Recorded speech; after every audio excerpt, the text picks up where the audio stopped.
বিকেলের শেষ প্রহর। রোদের তেজটা এখন অনেকটা কমেছে। চারদিকে নরম মিষ্টি রোদগুলো পাতার ফাঁকফোকর দিয়ে উকি ঝুঁকি দিচ্ছে। সতেজ, মিষ্টি, সবুজাভ একটা পরিবেশ। অথচ সেই পরিবেশের অবস্থানরত মানুষের মুখগুলো এক একটা নিকষ কালো, বিষণ্ণ, গম্ভীর এবং চিন্তা মাখা। তাদের কারো মুখে কোনো ভাষা নেই। নৈশব্দ মুখে পশ্চিমা পথ ধরে মাথায় টুপি আর পরনে সাদা পাঞ্জাবি এবং লুঙ্গি দিকে দিকে তাদের দল দূর বহুদূর ছড়িয়ে ছিটিয়ে যাচ্ছে।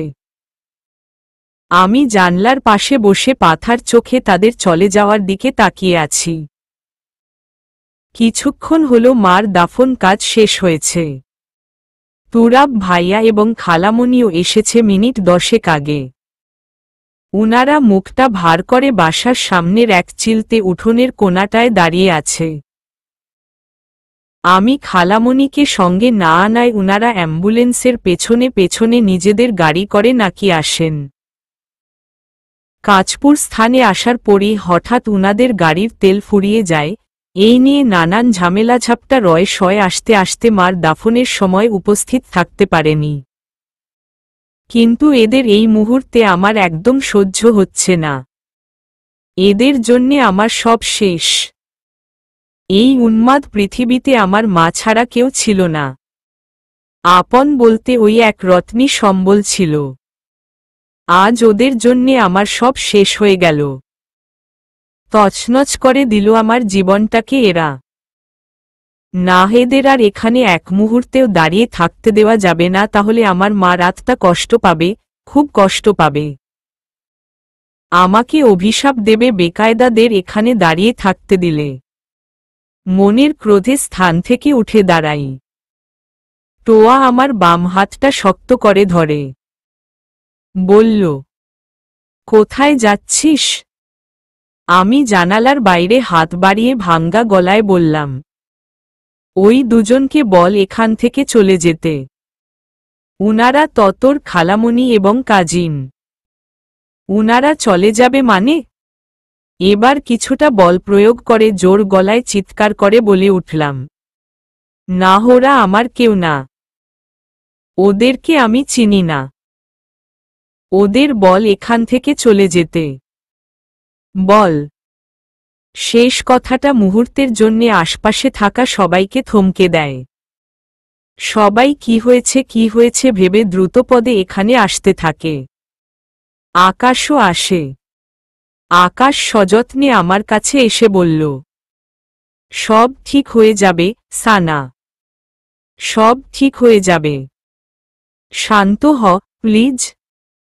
আমার চিৎকারের আওয়াজে খালামণি এবং তুরাব ভাইয়াও রুমের দরজার চৌকাছে পা রাখে। আমার বেসামাল মনটা উনাদের দেখামাত্রই মনের ক্রোধানলটা আরও দ্বিগুণ দপ করে জ্বলে ওঠে। আকাশকে সরিয়ে দিয়ে উনাদের দিকে এগিয়ে মুখটাকে কষ্টের কুণ্ডলিতে লেপে অত্যন্ত ব্যথিত মনে বললাম, মা মারা গেছে, আর আসবে না। আপনাদের আর জ্বালাতন করবে না। কখনো এটা ওটার আবদার করে বসবে না। কখনো আমার জন্যে আপনাদের কাছে নতজানু হবে না। আমার মা শান্তিতে ঘুমাচ্ছে, মহা শান্তিতে। কেন আপনারা এসেছেন? কেন? আমার কষ্টটা আরো বাড়িয়ে দিতে। হু, কি ক্ষতি করেছি আমি আপনাদের? সানা, শোন। না, আমি কোনো কথা শুনব না। বেরিয়ে যান আপনারা। আকাশ উনাদের হাত দিয়ে থামিয়ে দিয়ে আমাকে ওখান থেকে সরিয়ে অন্য রুমে নিয়ে আসে। আমি নিস্তেজতায় বললাম, আকাশ বল উনারা চলে যেতে। বলতে বলতে টালমাটাল হয়ে নিচে পড়তে নিলেই আকাশ তার বাহুডোরে আমাকে ধরে ফেলে। আমি আবারও জ্ঞান হারাই। জ্ঞান ফিরলে দেখি অনেকটা রাত হয়ে গেছে। টোয়া শক্ত হাতে আমাকে জড়িয়ে ধরে বলল, সানা, তুই ঠিক আছিস তো? আমি নৈশব্দে স্থির দৃষ্টিতে টোয়ার দিকে তাকিয়ে থাকি। টোয়া আবার বলল, পৃথিবী ছেড়ে একদিন না একদিন সবাইকেই মরতে হবে। আমরাও তো মরে যাব। এই নশ্বর পৃথিবীতে ক্ষণস্থায়ী আমাদের জীবন। জন্মমৃত্যু ধ্রুব সত্য। না মানতে পারলেও এটাকে মেনে নিতেই হবে। শক্ত হ প্লিজ। তোকে শক্ত হতে হবে। এভাবে কাঁদিস না আর। তুই এভাবে ভেঙ্গে পড়লে সামনের পথ চলবি কিভাবে বল? চুপ করে থাকি। টোয়াও আর কিছু বলেনি। তারপর ও আমার আলতোভাবে পিঠে হাত বুলিয়ে দিতে থাকে। আকাশ গলা খাকারি দিয়ে ভেতরে আসে। টোয়া জায়গা ছেড়ে উঠে দাঁড়ায়। আকাশ বলল, টোয়া, সানার জন্যে খাবার নিয়ে আসো। ও আজ সারাদিন কিছুই খায়নি। টোয়া সম্মতি দিয়ে বাইরে চলে যায়।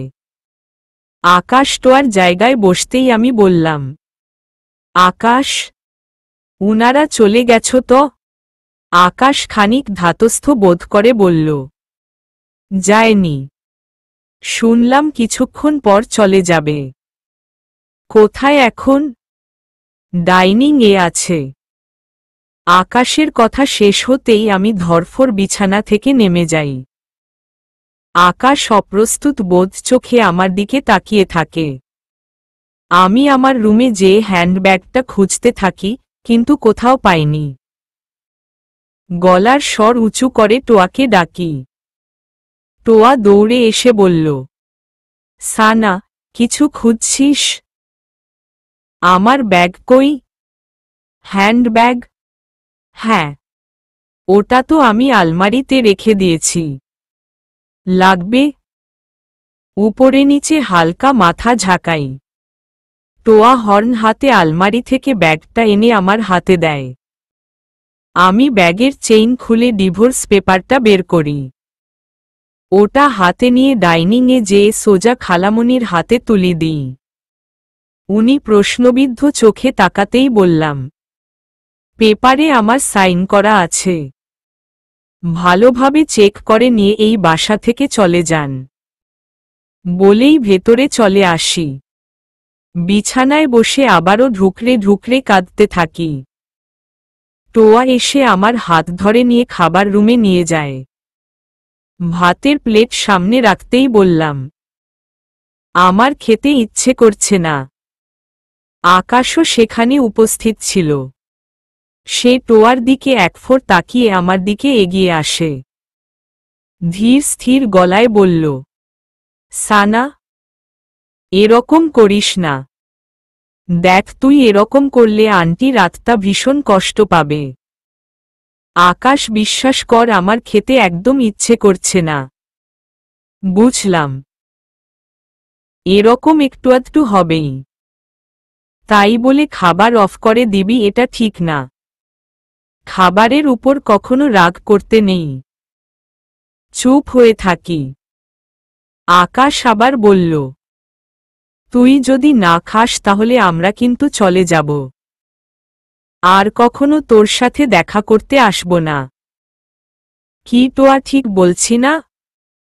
টোয়া আকাশের কথায় সম্মতি দিয়ে মাথা নাড়ে। তারপর অনেক কষ্টে কয়েক নালা গলায় ঢুকাই। কিন্তু সম্পূর্ণ শেষ করতে পারিনি, তার আগেই ওয়াক ওয়াক শুরু করে দিই। আকাশ প্লেটটা সরিয়ে পানির গ্লাস এগিয়ে দেয়। পানি খাওয়ার পর তারপর একটা ট্যাবলেট এগিয়ে দেয় ওটা খেতে। ওটা খাওয়ার কিছুক্ষণ পরই মাথায় রাজ্যের ঘুম চেপে বসে। টোয়া বিছানায় নিয়ে শুয়ে দেয়। পরদিন অনেক বেলা করে ঘুম থেকে উঠি।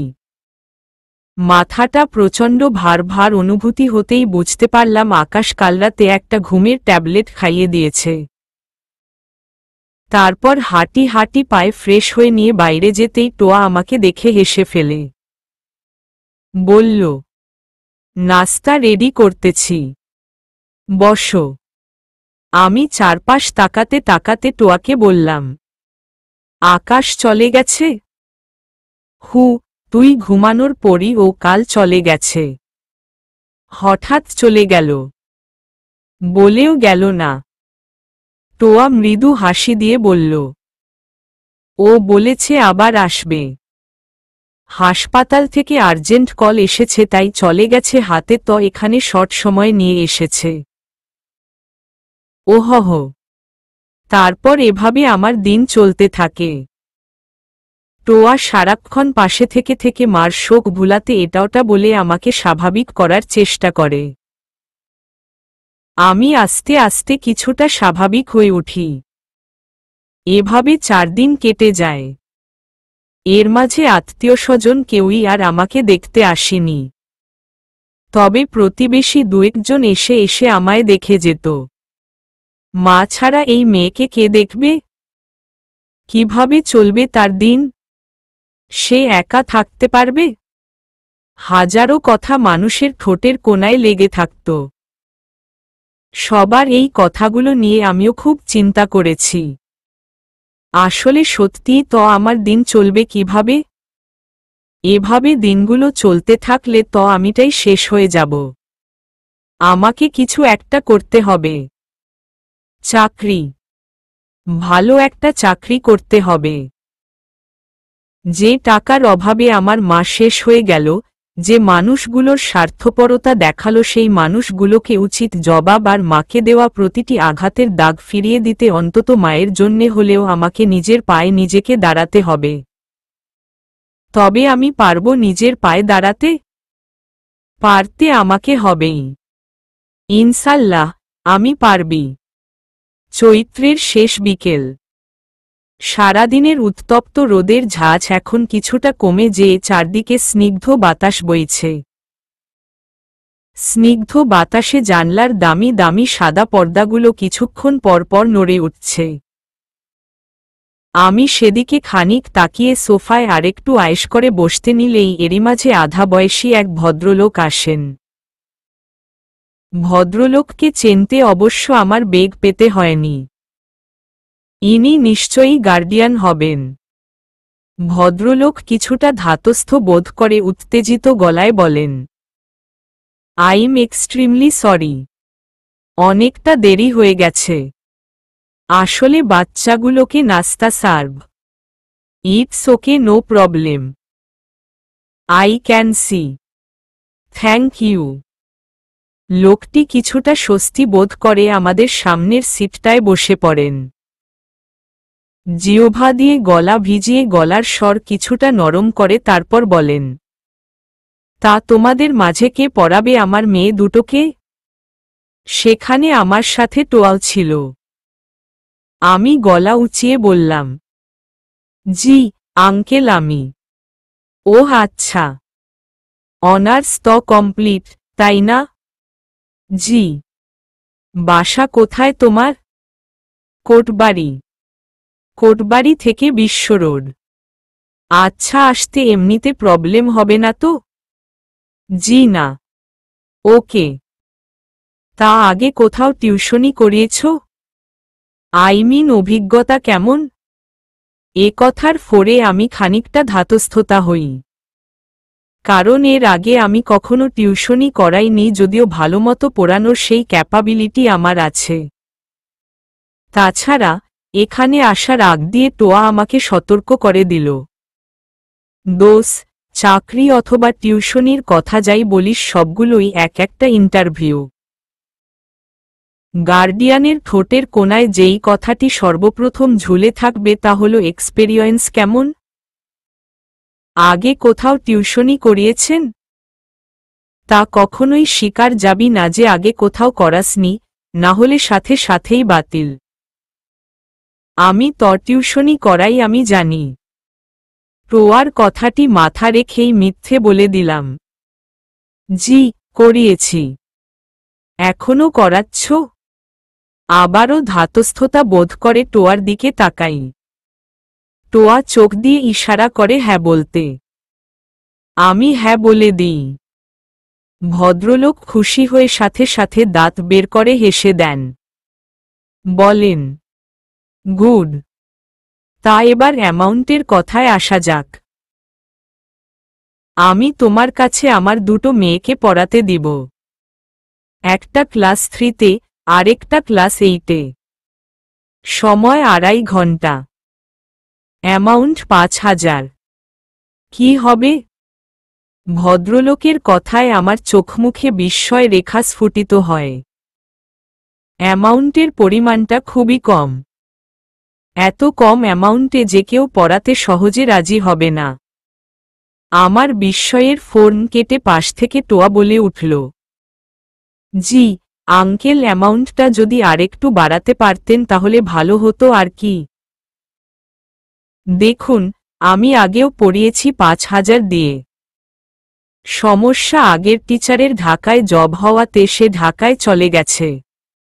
কম দেওয়ার ধান্দায় লোকটি যদিও বানিয়ে মিথ্যে বলল, তবে আমার উপায় ছিল না। বাসা ভাড়া, খাবার খরচ, জবের বই কেনা, জব অ্যাপ্লিকেশন ফর্ম কেনা, এর জন্যে অনেক অনেক টাকার দরকার। তাই অফারটা আর রিজেক্ট করিনি। রাজি হয়ে যাই পড়াতে। ওই বাসা থেকে বেরোনোর পর এতক্ষণে টোয়া ঠোঁটের কোনায় চেপে রাখা কথাগুলো গ্যাসের মতো বুদবুদ করে ছাড়তে থাকে। ব্যাটা খচ্চর! এত টাকার মালিক অথচ একজন গৃহ শিক্ষককে মূল্যায়ন করে মাত্র ৫,০০০ দিয়ে। তাও সময়টা দেখছিস তুই? ওই হাদারাম নসির গন্ডারকে গিয়ে পিডামু। এত কম বাজেটে ওই বাসায় পাঠাইল কেন? আহা, এত খেপছিস কেন? নসিরের কি দোষ? ও কি জানে ওই লোক যে এত টাকা দেবে? যাই হোক, অসময়ে একটা কম টাকার টিউশনেরও অনেক দাম। জানিস তো আমার বর্তমান অবস্থা। টেনশন নিস না, সানা। এখন এটা কর। আমি তোর জন্যে আরো টিউশন দেখব। আমি টোয়ার কথায় অনেকটা খুশি হয়ে তারপর আমরা বাসার দিকে পা চালাতে থাকি। বাসায় আসার পরই তরহর চুলায় রান্না ছড়িয়ে দিই। দিনে পাতিলে কিছুটা ভাত ছিল, তাই আর রান্না করতে যাইনি, তা দিয়েই দিনে কোনো মতে চলে গিয়েছে।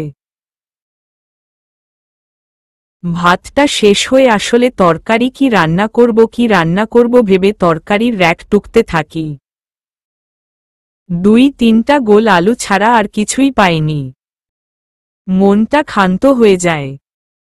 তারপরও আলু যেহেতু আছে তা দিয়ে আলু ভর্তা করে নিব।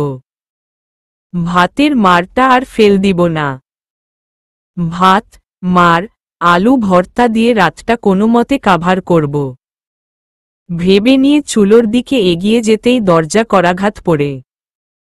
আলুগুলো টেবিলের উপর রেখে দরজা খুলে দেখি পাশের বাসার রহিমা কাকি এসছেন। বললাম, কাকি, তুমি? উনি হেসে দিয়ে বলেন, হ, তোকে দেখতে আসছি। টোয়া কই? বাড়ি গেছে। হু, কিছুক্ষণ পর আবার চলে আসব। ওহ, কিছু রান্না করছিস আজ? এই তো করতেছি। কি রান্না করছিস? আমি খানিক হেসে দিয়ে বললাম, এই তো ভাত আর আলু ভর্তা। সমস্যা নেই, আজ এগুলো দিয়েই খেতে পারব। বলেই আবারও হাসার চেষ্টা করি। উনি কপালের অংশটা তীব্র ভাঁজ করে বলেন, থাক, আমি আসছি। বলেই হর্ণপায় মুহূর্তে অন্ধকারে মিলিয়ে যান। আমি আবার আমার কাজে ব্যস্ত হয়ে পড়ি। কিছুক্ষণ কাটার পর রহিম কাকি আবারও হাজির হন। তাকিয়ে উনার হাতে দুটা বাটি। প্রশ্নবিদ্ধ চোখে তাকাতেই বললেন, আজ আমার ননদি আসছে আর আমি গরুর গোস্ত রান্না করছি, মুগ ডাল রান্না করছি, আর করলা ভাজি করছি। তার থেকে তোর জন্যেও নিয়ে আসছি। ধর বাটি গুলা রাখো। কি দরকার ছিল কাকি এত কষ্ট করার? আরে আমি তো রান্না করতেছি। বেশি কথা বলিস না তো মেয়ে। নিতে বলছি না। এত ক্যানখ্যান আমার ভাল্লাগে না।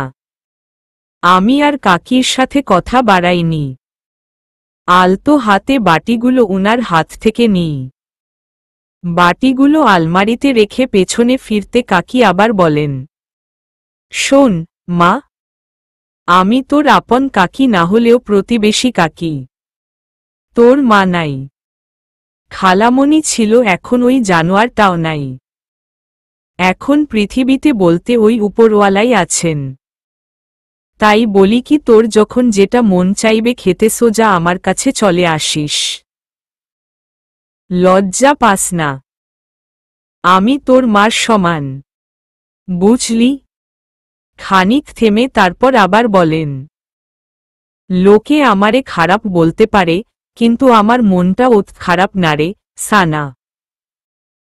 আমার দুচোখ ছলছল করে ওঠে। এলাকার লোকজন উনাকে নিয়ে প্রায় হিংসুক, খেতচর, পানি দিয়া চিয়া ভিজে না ইত্যাদি নানান কুৎসা কথা বলে। কিন্তু উপর থেকে সবাই উনাকে যতটা খারাপ ভাবে, উনি সত্যিই ততটা খারাপ না। অসময়েই বোঝা যা বাস্তবে কে কেমন। দীর্ঘশ্বাস ছেড়ে মুখে হাসি এনে বললাম, কাকি যে যাই বলুক আমি তো জানি আপনি কেমন, এবং আপনিও আপনার মনের কথা জানেন। লোকের কথায় কান দেওয়ার কোনো দরকার নেই কাকি। কাকি খুশি মনে মাথা নাড়েন। তারপর কাকির সাথে অনেকক্ষণ কথা হয়। কাকিকে বিদায় দিয়ে টোয়া এখনো আসেনি ভেবে তাকে কল করতে যাব এমন সময় আকাশ কল করে। আমি রিসিভ করে হ্যালো বলতেই বলল, তোদের দরজার সামনে দাঁড়িয়ে, দরজা খোল। আমি আকস্মিক অবচেতন মনে খুশি হয়ে যাই। মা গোতের সেই রাতে যে গেল, আজ 7 দিন পর আসলো। আল্লাহ ভেবেই মাথাটা হালকা ঝাঁকি দিয়ে তরহর দরজা খুলে দিই। খুলেই চেঁচিয়ে বললাম, আজ আসার সময় হলো তোর? কতদিন পর আসছিস বলতো? চেঁচাবি নাকি ভেতরে ঢুকতে দিবি? আমি ধাতস্থতা হয়ে সামনে থেকে সরে দাঁড়াই। আকাশ ভেতরে ঢোকে ডাইনিং এ গিয়ে বসে। তারপর হাসি দিয়ে বলল, মাত্র 7 দিন পর আসলাম। মাত্র? এই 7 দিন তোর মাত্র মনে হলো? আচ্ছা, সরি বাবা সরি। এখন যে আসছি একেবারে 1 মাসের জন্যে কুমিল্লায় থেকে যাব। তোর হাসপাতাল? সেটা কুমিল্লায় চলে এসেছে। বলেই আকাশ হেসে দেয়। কুমিল্লায় মানে? আরে বোকা, 1 মাসের জন্যে কুমিল্লা মডার্ন হাসপাতালে শিফট হয়েছি, তাও খুব কষ্টে। কর্তৃপক্ষ তো চেয়েছিলেন 2 সপ্তাহের জন্যে দিবেন। তোর কথা ভেবেই সময়টা বাড়িয়ে নিয়েছি। আচ্ছা বেশ, তো বসো এখানে। হঠাৎ যে আসলি, কি খাওয়াবো তোকে? কিছু খাবো না, পেট ভরা। বাড়িতে আবার যাব, মা অপেক্ষা করছেন। আর এই যে ধর এইটা নে। বলেই আকাশ আমার দিকে ভারী একটা পাটের ব্যাগ এগিয়ে দেয়। বললাম, কি এটাতে? আমি গেলে খুলে দেখিস। উহু, এখন দেখব। বলেই তরতর ব্যাগের মুখটা খুলে ফেলি। তাকিয়ে অবাক, কিছু জাঙ্কফুড খাবার আর ফল। প্রচণ্ড বিরক্ত হয়ে বললাম, এসব আনার কি দরকার ছিল তোর? তোকে আমি বলেছি এসব আনতে? আরে এরকম করছিস কেন? আস্তে কথা বল, আশপাশের মানুষ শুনবে তো। তো শুনলে তোকে পীড়া দিবে।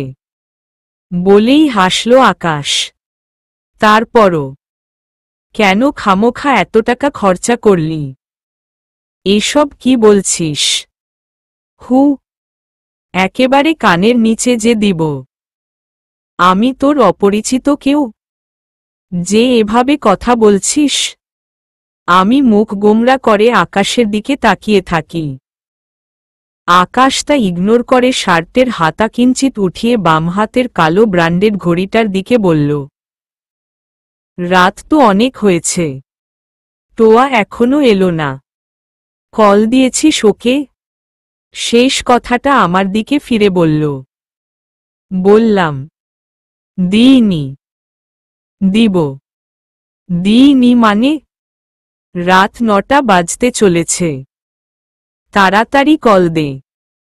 তুই না দিলে আমি দিচ্ছি। না না, আমিই দিচ্ছি। বলেই ব্যাগটা নিচে রেখে বিছানা থেকে ফোনটা নিই। প্রয়ার সাথে কথা শেষ করে ফোনটা রাখতেই আকাশ আবার বলল। কি বলল ও? রান্না করতেছে। তাই আসতে একটু দেরি হচ্ছে। আচ্ছা, তাহলে আমি ততক্ষণে বসি। ও আসার আগ পর্যন্ত।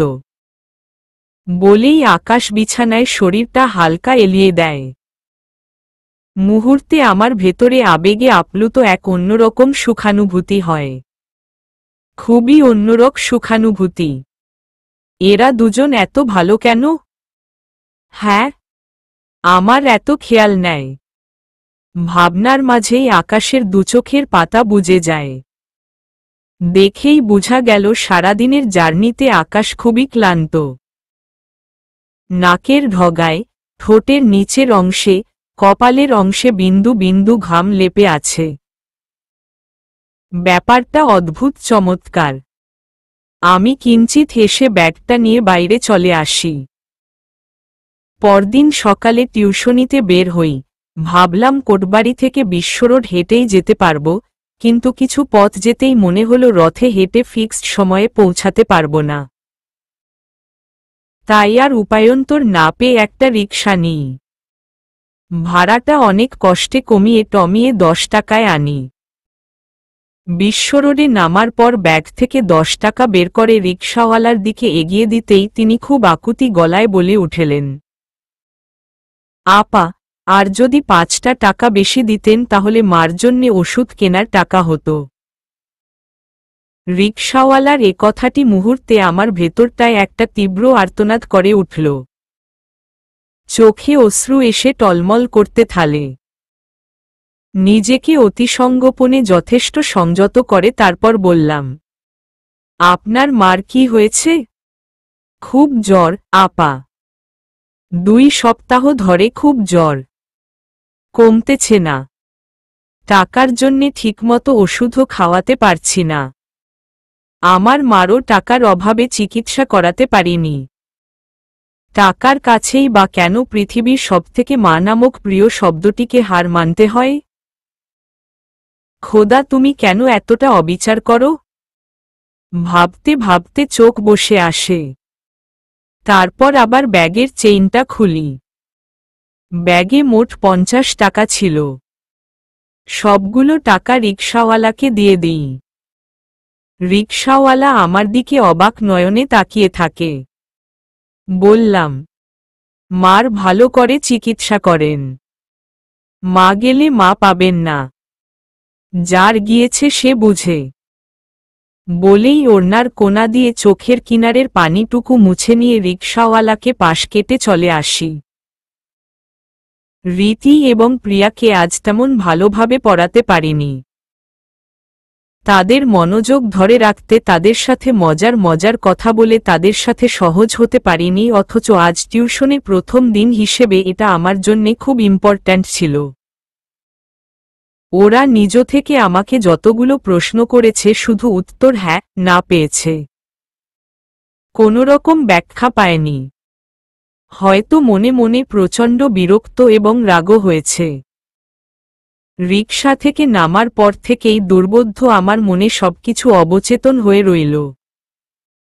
প্রয়োজন বোধ জেনেও প্রয়োজন মনে হয়নি। মনে তখন একটাই অনুভূতি জাগ্রত ছিল, মা। ভাবতে ভাবতে একটা দীর্ঘশ্বাস বেরিয়ে আসে। কিছুক্ষণ হলো টিউশনটা শেষ করলাম। ঘোর মাখা চোখে ডান হাতে মোবাইলটা সামনে তাক করে টাইম দেখে নিই। বেলা 11টা বেজে 30 মিনিট। বেরিয়েছি সেই 8টার শেষ দিকে। এখনো বাসায় ফিরতে পারিনি।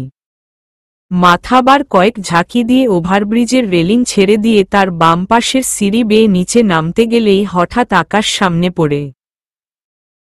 আকাশ আমাকে দেখে কিছুটা ধাতস্থতা বোধ করে।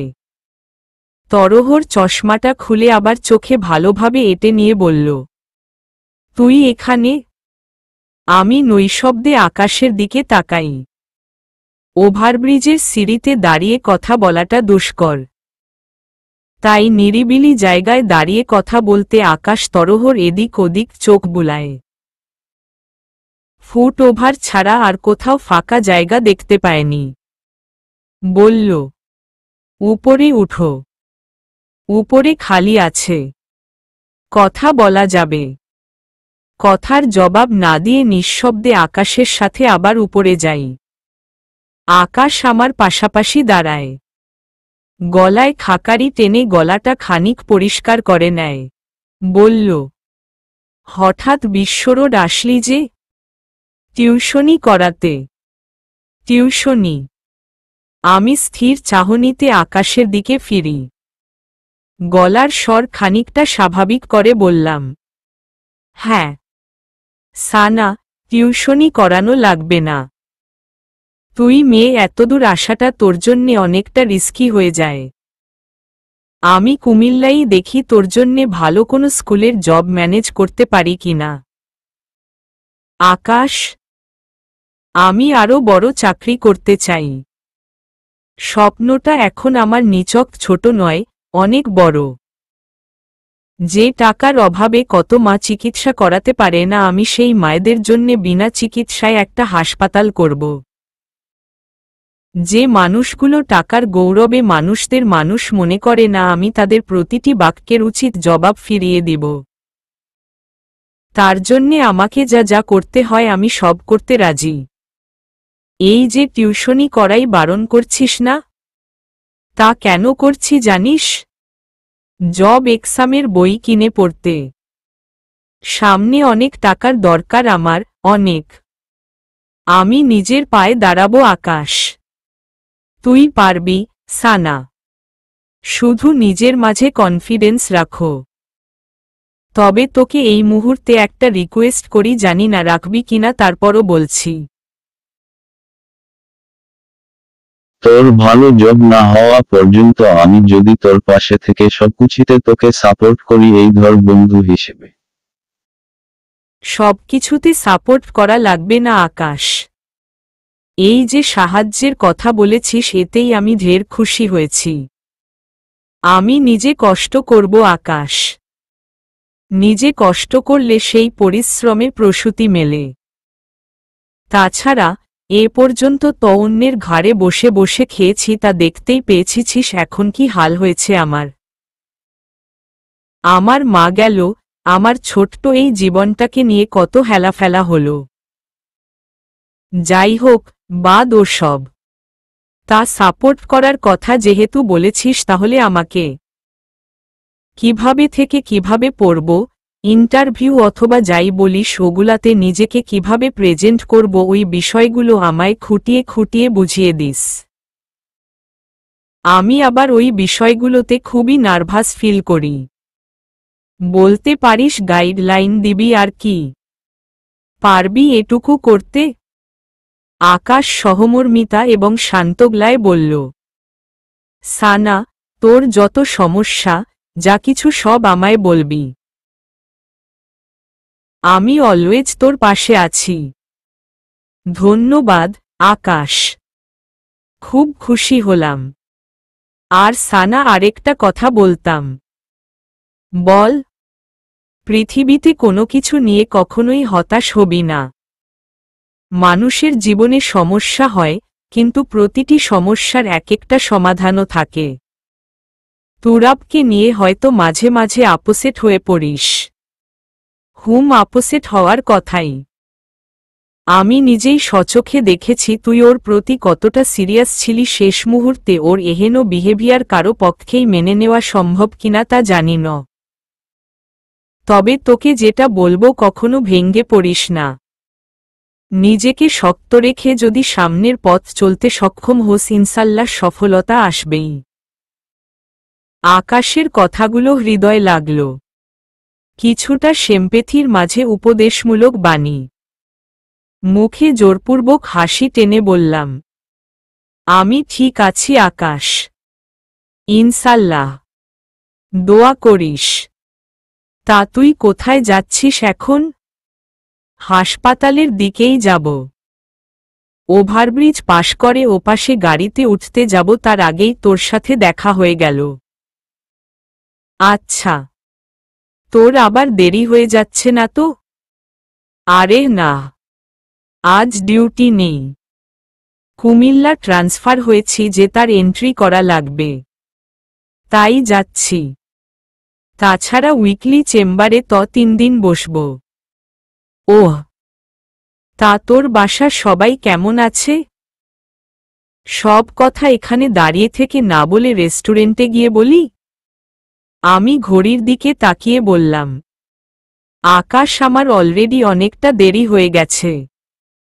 বাসায় কাজ আছে নাকি কোথায় যাবি? রান্না করতে হবে। তার মানে সকাল থেকে কিছুই খাসনি? রেস্টুরেন্টে চল। এই তোর সাথে দেখা হলে খালি রেস্টুরেন্ট রেস্টুরেন্ট, এটা ছাড়া আর কোনো কথা নেই। আকাশ ফিকে হেসে দেয়, বলল, রেস্টুরেন্টে রেস্টুরেন্ট যে বলি, তা কদিন তোকে রেস্টুরেন্টে নিয়ে যেতে পেরেছি বল তো? অনেকবারই নিয়েছিস। অনেকবার? হা হা হা হা। মুখে দিয়ে বলেছি, কিন্তু রেস্টুরেন্টের করিডোরে মনে হয় একবারের বেশি পা পড়েনি। এই একবার না, 2 বার। দ্বিতীয়বারের কথা আমার মনে হয়। আমি অন্তগোপনে একটা ঢোকর গিলি। দ্বিতীয় দিনে আকাশের সাথে আমি তো খুব রুড় বিহেভ করলাম। ভাইয়ের সাথে আর কথা বাড়ালে লজ্জা পেয়ে যামু। এত কথা না বাড়িয়ে সাগ্রহে মেনে নেওয়াই বুদ্ধিমানের কাজ সানা। ভেবেই বললাম, চল যামু। আকাশ বরাবরই সেই খুশি। পরদিন দুপুরে গোসল করতে যাব, ঠিক এমন সময় টোয়া একগাদা বই নিয়ে আমার সামনে হাজির হয়। বইগুলোতে চোখ বুলিয়ে দেখি BCS confusion, competitive of exam, জুবায়রস, জিকে, আরও অনেক ধরনের বই। সবগুলোই সরকারি জবের বই। বললাম, এত সব কবে কিনলি? জানালি না যে আমাকে? টোয়া হাঁপাতে হাঁপাতে বইগুলো সামনে থাকা টেবিলের উপর রাখতে রাখতে বলল, আমার বই না, সবগুলো তোর বই। আমার বই মানে? আকাশ পাঠালো, জব এক্সামের প্রিপারেশন নীতি। চোখমুখ কুঁচকে বললাম, সে আবার আমার জন্যে খামোখা এতগুলা বই কিনতে গেলে কেন? জানি না, ওরে জিগাইস। তা আমি গেলাম। ও শোন, আরেকটা কথা। কি? তুই আজ টিউশনিতে যাওয়ার পর বাড়িওয়ালা আঙ্কেলে এসেছিল। বাড়িওয়ালা আঙ্কেল কয়েক মাসের বাসা ভাড়া পাও না। তা কি বলল? 4 মাসের ভাড়া পাইব। উনার বকেয়া ভাড়া সব পরিশোধ করতে। পরিশোধ করে দিয়ে বাসা ছেড়ে দিতে বলেছে। তোকে আর ভাড়া নাকি দিবে না? 4 মাসের? 4 মাসের অনেক টাকা টোয়া। আমি হঠাৎ এত টাকা কোথায় থেকে দিব? আর হঠাৎ কোথায় বা উঠমু? কোথায় উঠমু মানে? তুই আমার বাসায় উঠবি। আর 4 মাসের কত টাকা হবে মোট? 10,000-এর মতো। তাহলে অনেক টাকা। আচ্ছা, টেনশন নিস না, একটা ব্যবস্থা হবেই। যা গোসল করতে যা। টোয়া আমাকে চাপ মুক্ত করতে কত ভরসা বাণী শোনায়। এই মেয়েটা আমার পাশে না থাকলে, আর ওই আকাশ, আমি যে কবেই শেষ হয়ে যেতাম। হ্যাঁ, আমি আলতো মাথা নেড়ে বাথরুমে আসি। বাথরুমের দরজা বন্ধ করে হাঁটু ভেঙে অবচেতন মনে ঢুকরে ঢুকরে কাঁদতে থাকি। এই টোয়া মেয়েটা আমাকে চাপ মুক্ত রাখতে কত ভরসা দেয়। এই মেয়েটা আর আকাশ না থাকলে আমি যে কবেই শেষ হয়ে যেতাম। হে খোদা, এদের আমি এর প্রতিদানে কি দিব? দেওয়ার মতো কোনো সাধ্যই এখন আমার নেই। অনেক অনেক কৃতজ্ঞ রইল টোয়া আর আকাশ। অবিরাম মন থেকে তোদের প্রতি ভালোবাসা। ক্লান্তি, দুঃখ ভরা মনে অনেকক্ষণ ধরে শাওয়ার নিয়ে বাইরে আসি। টোয়া তখন টেবিলের সামনে দাঁড়িয়ে দাঁড়িয়ে বইগুলো দেখতেছিল। আমি চুলগুলো তোয়ালে দিয়ে মুছতে মুছতে ওর দিকে হেঁটে যেতেই টোয়া তাকালো। বলল, তুই গোসল করতেছিলি তখন কে যেন কল করে। রিসিভ করেছিস? টোয়া বইয়ের পেজ বন্ধ করে আমার দিকে ফিরে সুঠামভাবে বসে বলল, ম্যাডাম, কারো পার্সোনাল কিছু ঘাটার অভ্যেস আমার একদম নাই। আমার আর পার্সোনাল কি থাকবে? টোয়া চোখ টিপে বলল, না থাকার অসম্ভব কিছু নয়। আকাশও থাকতে পারে। আকাশ? শোন, আকাশ শুধুই আমার একজন ভালো বন্ধু। বন্ধু ছাড়া ওকে এর আগেও কিছুই আর ভাববো না। দেখা যাবে ম্যাডাম, দেখা যাবে। বলেই টোয়া গলার স্বর খানিক খাদে নামিয়ে আবার বলল, তাছাড়া এমনিতে আকাশের রাস্তা এখন একদম ক্লিয়ার। বেশি আগ বাড়িয়ে কথা বলতেছিস তুই। উইয়ে তোমার ফোন বাজছে। আমার সাথে ঝগড়া আর না করে কলটা রিসিভ করো ম্যাডাম। টোয়ার দিকে ঝাড়ি চোখে তাকিয়ে বেখেয়ালে কলটা রিসিভ করি। হ্যালো বলতেই ওপাশ থেকে খালামণি কণ্ঠস্বর। মুহূর্তেই আমার সারা শরীর রিরি করতে থাকে চরম এক ক্রোধ এবং ঘৃণায়। বললাম, কেন কল করেছেন? টোয়া আমার কথায় কাঠিন্যতা দেখে জিজ্ঞাসূচক দৃষ্টিতে আমার দিকে তাকিয়ে থাকে। খালামণি বললেন, এত ভাব নিয়ে কথা বলছিস কেন? যেভাবে কথা বলছিস আমাকে তোর পর কেউ মনে হয়? পর ভালো। দুষ্ট প্রকৃতির আপনজন পরের থেকেও জঘন্য। কি বলতে কল করেছেন তা বলুন, না হলে রাখছি।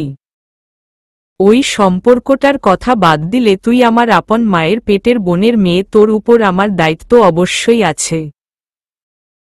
তা কেমন দায়িত্ব শুনি?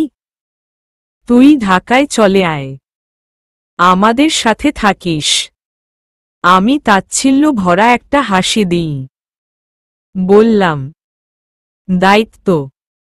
মানবতা উদিত হল অবশেষে।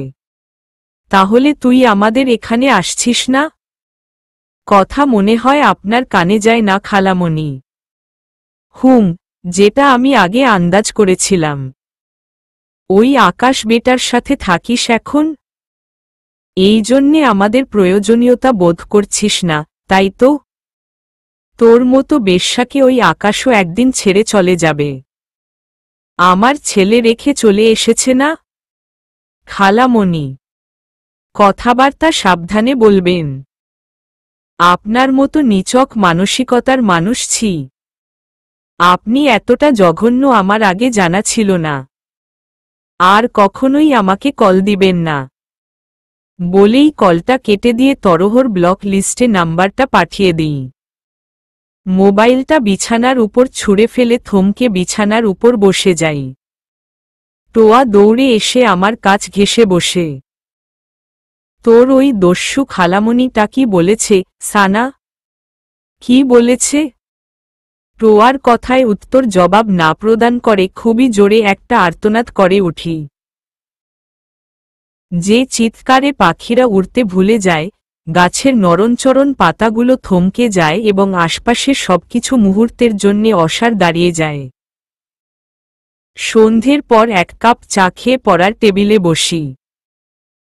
আকাশের দেওয়া জব প্রিপারেশন বইগুলো এক এক করে হাতে নিয়ে খানিক উল্টেপাল্টে দেখতে থাকি। কিন্তু তাতে যতই চোখ যায় ততই আমার চোখ উল্টে আসে। মাথাটা পুরাই উন্মাদ। কেমন কঠিন কঠিন শব্দ লেখা, একেবারে দাঁত ভাঙ্গা অবস্থা। এর একটা অক্ষরও মাথায় ঢুকেনি। তার উপর গাদা গাদা পড়া। বিরক্ত হয়ে বইয়ের শাটার বন্ধ করে তা আবার একপাশে রেখে দিয়ে কপাল চাপড়াতে থাকি। আচ্ছা, এই যে কিরিবিরি লেখা কিছুই বুঝতেছি না। কিভাবে শুরু করে কিভাবে পড়ব এর কোনো থিওরি মাথায় আসছে না, তাহলে আমি কি খুব বোকা? একেবারেই বোকা। হুম, তুই বোকা।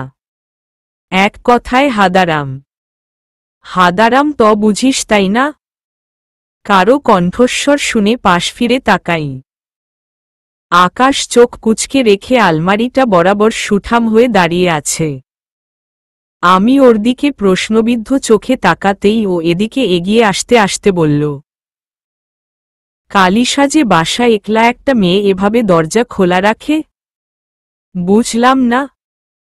দরজা খোলা রেখে পড়তে বসেছিস কেন? আমি দরজায় করাঘাত করতেই দরজা খুলে গেল। কি দরজা খোলা ছিল? বন্ধ করিনি? তা তুই ভালো জানিস। চোখমুখ কুঁচকে এনে জোরে একটা জিভ কাটি। ইস, বেখেয়ালে আজ দরজাটাই বন্ধ করতে ভুলে গেলাম। এমন মনভোলা স্বভাব কবে যে হলো? দিনেক দিন খেয়ালি হব তা না, উল্টো অঘামগা হচ্ছি। ভাবনার মাঝেই আকাশ আবার বলল, এরকম আর কখনো করবি না, ঠিক আছে? আমি অপরাধ ভঙ্গিতে আলতো মাথা নাড়ি। তারপর বললাম, আর যে বইগুলো দিলি আমার তো দাঁত ভাঙ্গা অবস্থা, কিছুই বুঝতেছি না। আকাশ টেবিলের সামনে থেকে একটা চেয়ার টেনে সেখানটায় বসতে বসতে বলল, সেজন্যেই তো আসলাম। ও পাশে বসো, আর কম্পিটিটিভ বইটা দ্রুত বের কর। আমি সরাত করে চেয়ারে ধপসে বসে যে তরহর বইটা আকাশের দিকে এগিয়ে দিই। আকাশ বইটা হাতে কিছুক্ষণ বিচক্ষণ চোখে ঘাটাঘাটি করে নিয়ে ফের আমার দিকে তাকিয়ে দৃঢ় এবং শান্ত গলায় বলল, এত পড়া দেখে ভয় পেয়েছিস, তাই তো? হু, সব পড়তে হবে না। কেন? সবগুলো থেকে প্রশ্ন আসে না কিছু স্পেসিফিক টপিকস ছাড়া। এখন সেগুলোই তোকে দাগিয়ে দিব। এভাবে আকাশ আমায় আরও 2-3টা বইয়ের ইম্পর্ট্যান্ট টপিকগুলো দাগিয়ে দেয় আর তার সাথে সেগুলোর বেসিক বুঝিয়ে দেয়। আমি মনস্থির এবং মনোযোগ সহকারে সবটা শুনে নিই। তবে একসাথে সবগুলো বিষয় শুধু আমার নয়, যে কোনো বিজ্ঞ ব্যক্তিরও মাথায় লোড হবে না, এটা স্বাভাবিক। তা আকাশ বুঝল। তাই বলল, চাপ নিস না, আমি তো আছি। দরকার হলে লাগাতার কয়েকদিন এসে তোকে বিষয়গুলো পূর্ণ ধারাবাহিকতায় বুঝিয়ে দিয়ে যাব। ঠিক আছে? আমি হেসে ফেলি। বললাম, তুই সত্যিই খুব ভালো রে। তারপর থেকে আকাশ আমায় লাগাতার সন্ধ্যের পর সময় দিতে থাকে। দিনে আসত, কিন্তু এতে অনেকে তা খারাপ চোখে দেখবে ভেবে আকাশ রাতের বেলাই সতর্ক অবলম্বন করে আসে, যাতে কেউ না দেখে। আর টোয়া তো আমার সাথে থাকেই। আজও আসে পড়াতে। আমি আকাশকে চেয়ারে বসতে বলে কিচেনে আসি চা বানাতে। অবশ্য আকাশের জন্যে চাটা প্রতিদিন টোয়াই বানায়। কিন্তু আজকে টোয়ার বাসা কি একটা ঝামেলা হওয়ার কারণে সে আর সন্ধে আসতে পারেনি। তাড়াহুড়ো করে পাতিলে পানি নিয়ে তাতে চিনি মিক্সড করে চুলায় বসিয়ে দিই। এরই মাঝে একদল মহিলা পুরুষ আমার বাসার দিকে ছুটে এসে দরজায় প্রবলভাবে করাঘাত করতে থাকে। আমি কেঁপে উঠি। বার কয়েক বুক ধরে নিঃশ্বাস নিয়ে দরজার দিকে এগিয়ে কাঁপা কাঁপা গলায় বললাম, ককে এখানে? আমরা। দরজা খোল। আমি বার কয়েক ঢোক গিলি। আবারও দরজায় প্রবল জোরে ঝাঁকি পড়ে। ওপাশ থেকে কেউ একজন বলে উঠল, বললাম না, মাগি দরজা খুলব না? ভিতরে পরপুরুষ আছে, পরপুরুষ, সেই জন্যে। কথাটা শোনামাত্র আমি আঁতকে উঠি।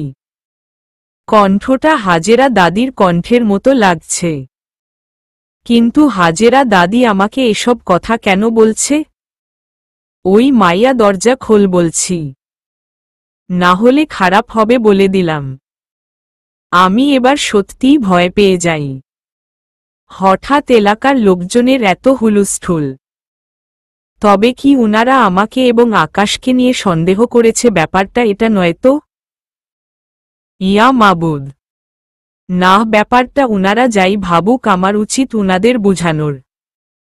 চুপ মেরে থাকলে, দরজা না খুললে তিলকে তৈল বানাবে ভেবেই তরহর দরজা খুলে কিছু বলতে যাব, তার আগেই উনারা ভেতরে ঢুকে পড়ে আর দ্রুতপদে ডাইনিংয়ে যেয়ে আকাশের সামনে দাঁড়ায়। আকাশ প্রচণ্ড অবাক হয়ে যায় হঠাৎ এখানে এতগুলো মানুষের আগমনে। তবে কি জন্যে? আকাশের মনে এমন প্রশ্নবাণের উসখুস লেগে যায়। এলাকার একজন বয়স্ক লোক বলে ওঠেন, এই ছেলে, এই মায়ার সাথে তোমার আজ কদিন ধরে এসব চলছে? মানে, পরপুরুষ সাথে অন্য মাইয়া রাত কাটলে তাকে কি কয়? তা খুলে বলা লাগব? আকাশ এবার অবাকের চরম পর্যায়ে পৌঁছে যায়। তরহর চোখ থেকে চশমা খুলে নিয়ে বলল, চাচা, আপনার কোথাও ভুল হচ্ছে। আমরা দুজন বন্ধু। ওর চাকরি চলছে, তাই আমি ওকে জাস্ট বন্ধু হিসেবে কিছু পড়া দেখাতে এসছি। হাজেরা দাদি বলে উঠল, এই ছ্যামোরা মিথ্যায় কয়। রোজ রাতে এই ছ্যামোরা এই মেয়ের কাছে আসে। আমি নিজ চোখে দেখেছি। আমার দুচোখ দিয়ে টলটল পানি পড়তে থাকে। কান্না মিশ্রিত গলায় বললাম, না দাদি, না, সেরকম কিছু না। প্লিজ দাদি, আমার নামে মিথ্যা অপবাদ দিবেন না। এই মাগি, চুপ কর তুই। তাই তো বলি, কারণ ছাড়া তো কারোরে এমনি এমনি কেউ দোষ দেয় না। কারণ তো অবশ্যই থাকে। ওর চরিত্রে যে দোষ আছে, একজন্যে ওর আগের স্বামী ওরে তালাক দিয়েছে। হাজেরা দাদির সাথে অন্যরা সবাইও একাগ্রতা প্রকাশ করে জোর আওয়াজ তুলতে থাকে। ঘটনার আকস্মিকতায় আকাশ হতবিহ্বল। সে কি বলে এদেরকে থামাবে নিজেই বুঝেছে না। আমি নির্বাক দাঁড়িয়ে শুধুই কাঁদছি। সরগোলের মাঝে আবার আরেকজন সবাইকে হাত দিয়ে থামিয়ে দিয়ে বলল, সবাই শুনেন, সবাই শুনেন। সবাই মুহূর্তে থেমে যে আগ্রহ চোখে লোকটির দিকে তাকায়। এরা দুজন যেহেতু এমন কুকর্ম করে ফেলছে, তাহলে এর একটা ফয়সালা করতে হবে। কেমন ফয়সালা? এটা আমাদের এলাকা। আমাদের এলাকার একটা ইজ্জত আছে এবং আমাদের নিজেদেরও।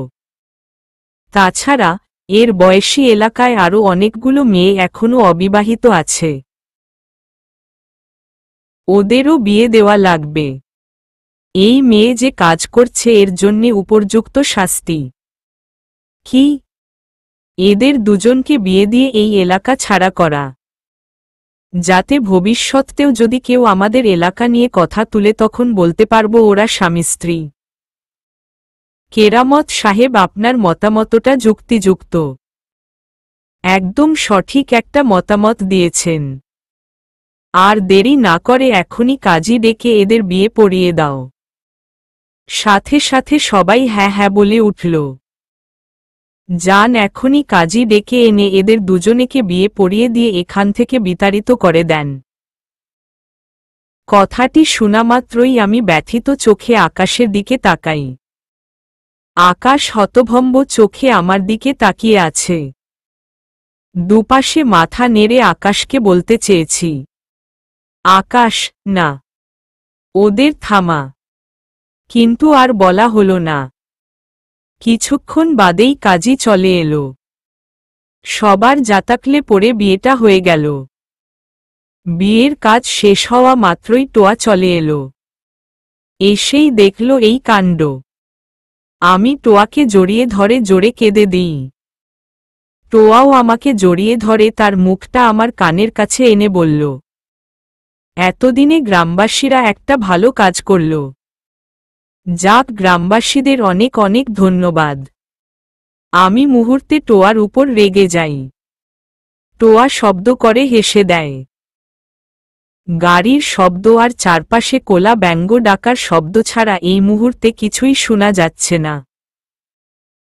রাতের শুনশান নীরবতার বুক চিরে ছুটে যাচ্ছে ধবধবে সাদা একটি কার। সেই কারটিতে এখন আমি এবং আকাশ দুজনে পাশাপাশি বসে আছি। কারো মুখে কোনো শব্দ নেই। দুজনেই উন্মাদ, হতভম্ব এবং নির্জীব, যেন কিছুক্ষণ আগে ঘটে যাওয়া ঘটনার জন্যে আমরা কেউই প্রস্তুতি ছিলাম না। মোটেও না। এই যে গাড়ি ফিরতি সে তার গন্তব্যের দিকে এগুচ্ছে তা জানতে কোনোরকম কৌতূহল বোধ করিনি। একবারের জন্যে আকাশকে জিজ্ঞেসও করিনি, আকাশ আমরা এখন কোথায় যাচ্ছি? কোথায় নিয়ে যাচ্ছিস আমাকে? গাড়ি ছুটছে, পুরোদমে ছুটছে।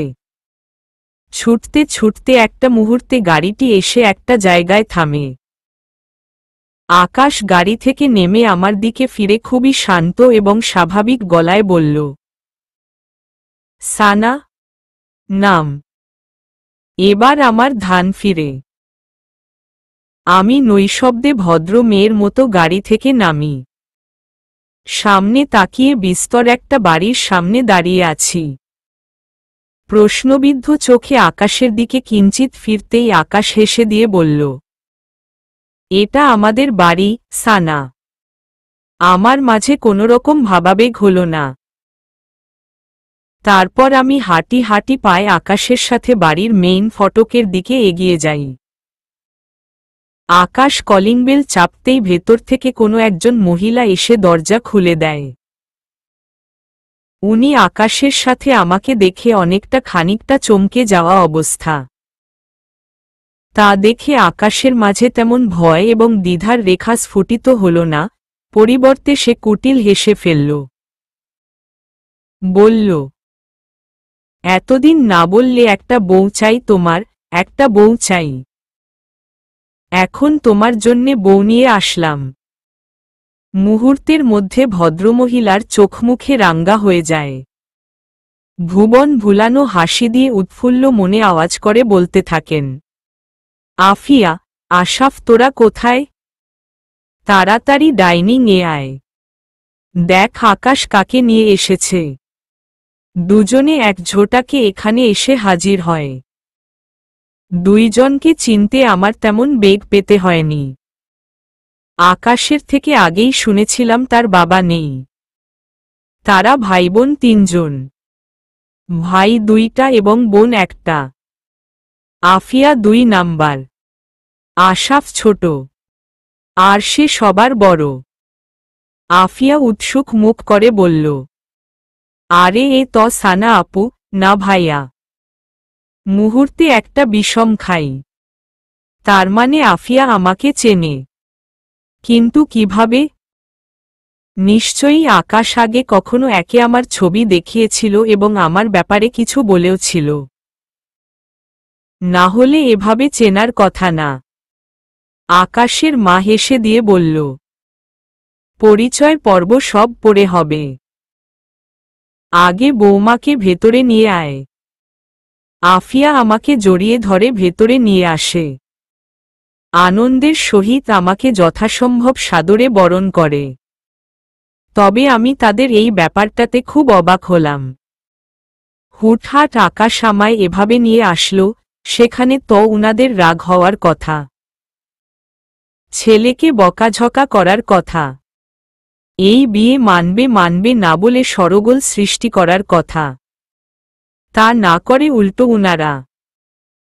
পৃথিবীতে এখনো এমন অমায়িক, নির্ভেজাল, শান্ত মনের মানুষ আছে তা আমার জানা ছিল না। সত্যিই আমি খুব অবাক। রাত 10টার দিকে আফিয়া আমাকে রুমে নিয়ে আসে। আমি বিছানার দিকে তাকিয়ে দেখি পুরো বিছানা ফুলের বাহারে সজ্জিত। আফিয়া খানিক হাসার চেষ্টা করে বলল, ভাবি, আমি এবং আশাফ তাড়াতাড়ি কি সাজালাম না সাজালাম অতটা সুন্দর হয়নি। প্লিজ কিছু মনে করো না। আমি নৈশব্দে আফিয়ার দিকে তাকাই। আফিয়া আবারও হাসে। তারপর একটা দৃঢ় শ্বাস ছেড়ে বলল, যাই হোক ভাবি, সব কথা কাল হবে। আমি এখন গেলাম, খুব রাত হয়ে গেছে। থাকো, ভাইয়া চলে আসবে।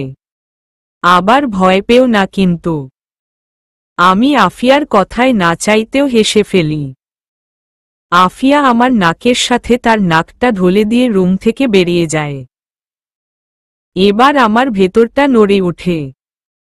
এতক্ষণে মনের সব রাগ, জেদ, কষ্ট, অভিমান, দুঃখ সবকিছু ধুমরে মুচড়ে বেরিয়ে আসতে থাকে। দুচোখ দিয়ে বৃষ্টির ফোঁটা পড়তে থাকে।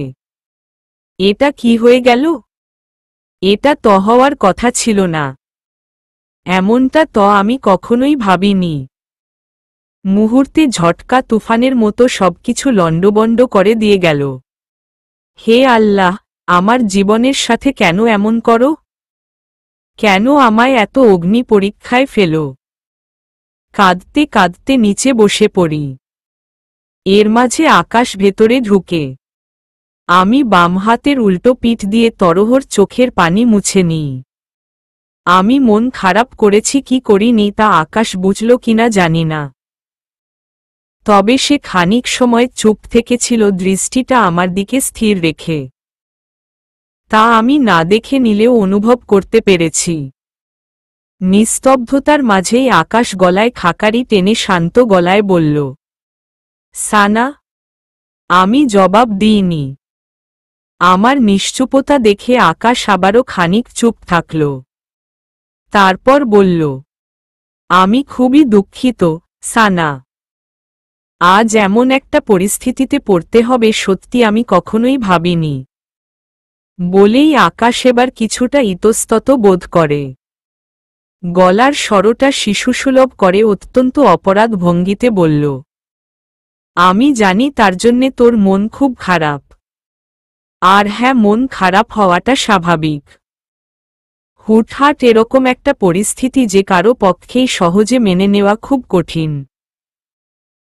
এই ট্রমাটা কেটে উঠতে হয়তো তোর সময় লাগবে, আবার হয়তোবা কেটে উঠবেও না। প্লিজ তার জন্যে তুই আমাকে ভুল বুঝিস না। আমি আসলেই দুঃখিত। আর হ্যাঁ, আরেকটা কথা। তুই হয়তো ভেবেছিস তোর সাথে আমার বিয়ে হয়েছে বিধায় আমি তোর সামনে স্বামীর অধিকার খাটাব। তোকে আমি ভালোবেসেছি সেই কলেজ থেকে, এটা মানলাম। তাই বলে এমন কিছু করব ওইরকম ছেলে আমি নই, সানা। তুই তোর সিকিউরিটি ব্যাপারে অন্তত নিশ্চিত থাকিস। যতদিন তুই আমাকে মন থেকে না চাইবি ততদিন আমি কখনোই তোর কাছে স্বামীর অধিকার নিয়ে আসব না। আগে যেমন বন্ধু ভেবেছিস এখনো ঠিক সেইভাবেই থাকব। তবে হ্যাঁ, আমি অপেক্ষা করব সেদিনের জন্যে যেদিন তুই আমাকে মন থেকে স্বামী হিসেবে গ্রহণ করবি। আর তুই খুব ক্লান্ত, উঠে যেয়ে ফ্রেশ হয়ে আসো। আমি একটু বেলকনিতে যাচ্ছি। বলেই আকাশ বেলকনির দিকে যায়। আমি ছলছল চোখে আকাশের যাওয়ার দিকে তাকিয়ে থাকি। কয়েক সেকেন্ড পর সন্তর্পণে উঠে দাঁড়াই। ফ্রেশ হতে বাথরুমে যাই। বাথরুম থেকে বেরুতেই আকাশ বলল, তুই বিছানায় ঘুমা। আমি সোফায় ঘুমাচ্ছ। আর যদি কিছুর প্রয়োজন হয় তাহলে আমাকে বলবি। ঠিক আছে? খুব স্বাভাবিক ভঙ্গিমায় বলে আকাশ বিছানা থেকে একটা বালিশ টেনে নিয়ে সোফায় যেয়ে ওপাশ হয়ে শুয়ে পড়ে। আমি আকাশের দিকে কিছুক্ষণ তাকিয়ে একটা দৃঢ় নিঃশ্বাস ছাড়ি। তারপর ধীরভাবে বিছানায় যেয়ে ড্রিম লাইট অন রেখেই শুয়ে যাই। সকালবেলা আফিয়ার কণ্ঠস্বরে আমার ঘুম ভেঙে যায়। তাকিয়ে আফিয়া কৌতূহল চোখে আমার দিকে তাকিয়ে আছে। জিহ্বায় দিয়ে গলা ভিজিয়ে বলল, কি ভাবি, বাসরটা কেমন হলো? আমি খানিকটা ধাতস্থতা বোধ করি।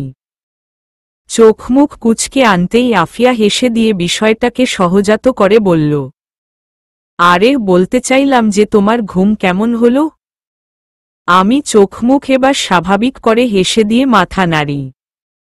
আফিয়া বলল, তোমাকে ভাইয়া সেই কলেজ লাইফ থেকে ভালোবাসে এসেছে।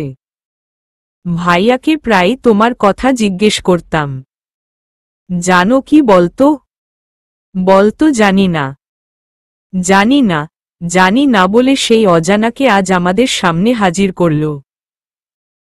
আহা ভাবি, ভাইয়া যে কি একটা সারপ্রাইজ আমাকে দিল, আমি কত খুশি হলাম তোমাকে বলে বুঝাতে পারবো না।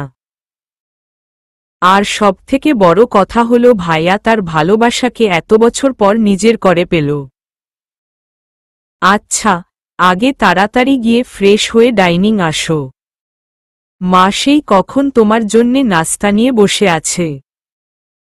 আর জানো বলদ ভাইয়াটা কি করছে? আমি প্রশ্নবিদ্ধ চোখে আফিয়ার দিকে তাকাই।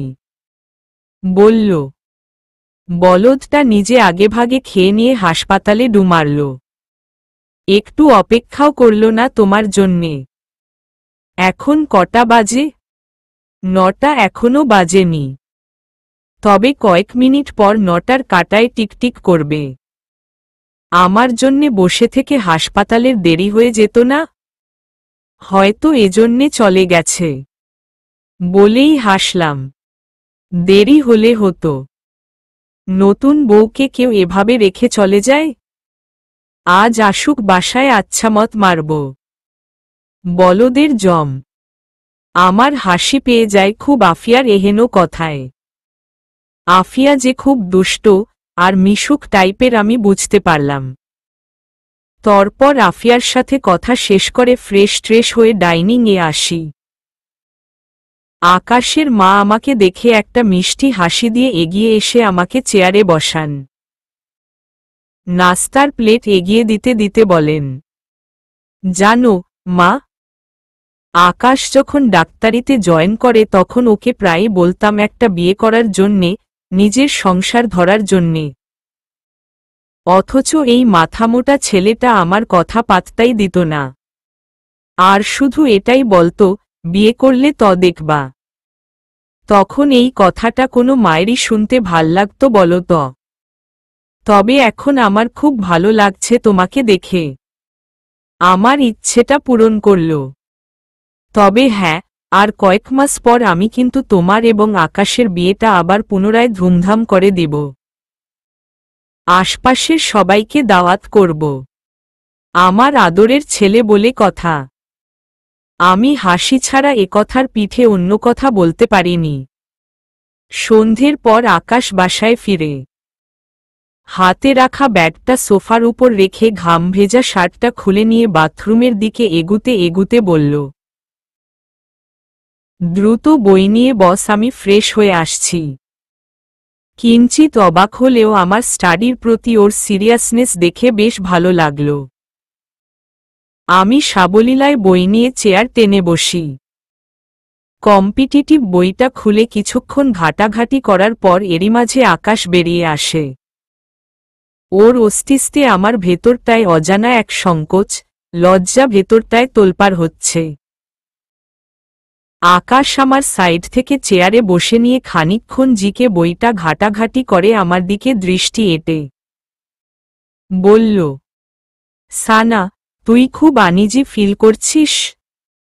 আমা কাপা চোখের পাতায় আকাশের দিকে তাকাই। বার দুয়েক ঢোক গিলে বললাম, না না, আমি ঠিক আছি। আকাশের আমার কথা বিশ্বাস হল না। বলল, সানা, আমি কাল রাত তোকে বললাম না তুই আগে আমাকে যেমন বন্ধু ভেবে এসেছিস এখনো তাই ভাবিস? এভাবে হলে তুই প্রিপারেশনে এগুতে পারবি না। বললি না ভালো জব করবি?